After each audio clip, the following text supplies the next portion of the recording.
Assalamualaikum warahmatullahi wabarakatuh. Apa kabar semuanya? Pada kesempatan kali ini kita akan melanjutkan materi tentang pendapatan nasional. Sebagai review, tujuan dari pembelajaran bab ini atau materi ini adalah kalian diharapkan dapat menganalisis konsep dan metode perhitungan pendapatan nasional. Masih bersama saya Ade Sutisna. Sebelum penjelasan lebih lanjut, silahkan kalian subscribe untuk channel Abah Sutis. Insya Allah di channel tersebut kita akan banyak membahas tentang konsep-konsep teori ekonomi, salah satunya di kelas 10, 11, dan 12.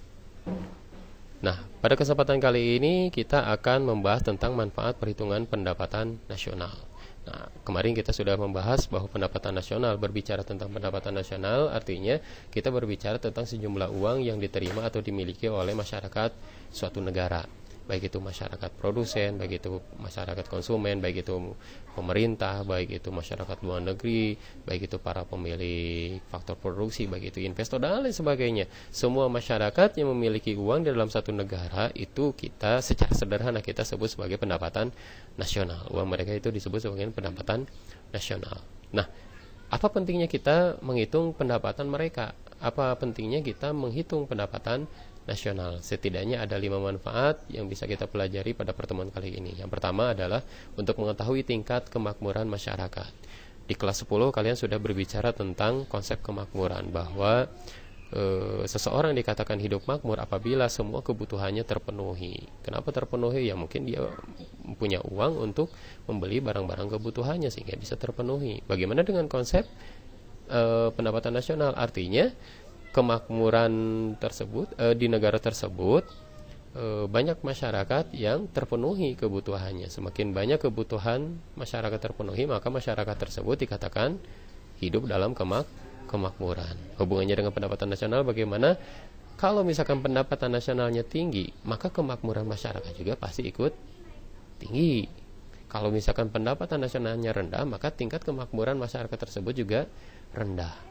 Artinya pendapatan nasional yang tinggi, uang masyarakat katakanlah banyak, mereka jadi banyak, bisa membeli banyak barang-barang kebutuhan, maka ya kebutuhannya terpenuhi.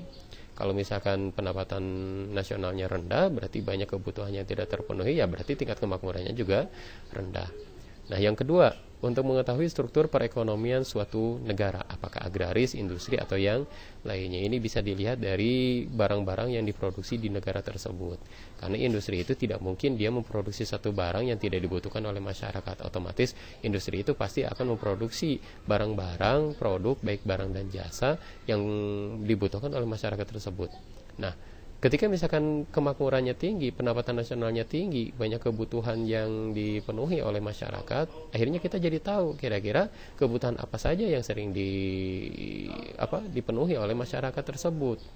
Contoh misalkan satu negara itu ketika dilihat ternyata produk-produk yang banyak dikonsumsi adalah produk-produk hasil pertanian. Oh, berarti kalau misalkan seperti itu struktur perekonomiannya adalah struktur agraris. Kalau misalkan banyak barang-barang hasil industri, berarti strukturnya adalah industri. Kalau misalkan barang-barang pokok saja yang laku di negara tersebut, maka ya berarti struktur negaranya masih negara berkembang. Kalau misalkan sudah berbicara tentang high teknologi gitu kan, berbicara tentang high consumption dan lain sebagainya, konsumsi yang berkualitas, berarti itu sudah berbicara tentang struktur negara maju.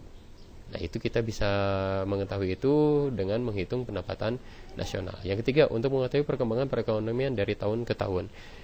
Kita jadi tahu dengan adanya penghitungan pendapatan nasional dengan membandingkan antara satu tahun sekarang katakanlah dengan tahun kemarin dan tahun-tahun sebelumnya, atau ya seperti itu.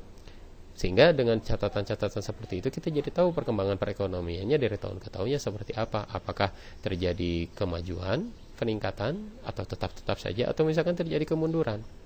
Nah, dengan perhitungan seperti itu kan kita jadi tahu.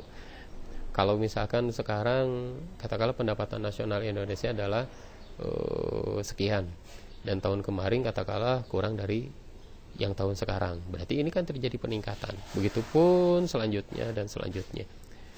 Yang keempat, sebagai pedoman bagi pemerintah dalam mengambil kebijakan di bidang pembangunan ekonomi secara nasional. Ketika kita sudah mengetahui bahwa pendapatan nasional kita atau perkembangan ekonomi kita terjadi peningkatan atau kemajuan tetap atau terjadi kemunduran, nah hal ini menjadi pedoman bagi pemerintah dalam mengambil kebijakan di bidang pembangunan ekonominya. Kalau misalkan terjadi peningkatan atau terjadi kemajuan perekonomian, berarti kita harus memacu lagi pembangunan nasional kita. Kalau misalkan terjadi kemunduran, kan berarti harus ada hal yang harus dievaluasi dalam konsep proyek pembangunannya. Yang kelima, untuk membandingkan perekonomian antar negara. Nah, kita juga harus tahu tingkat perekonomian antar negara itu kan berbeda ya.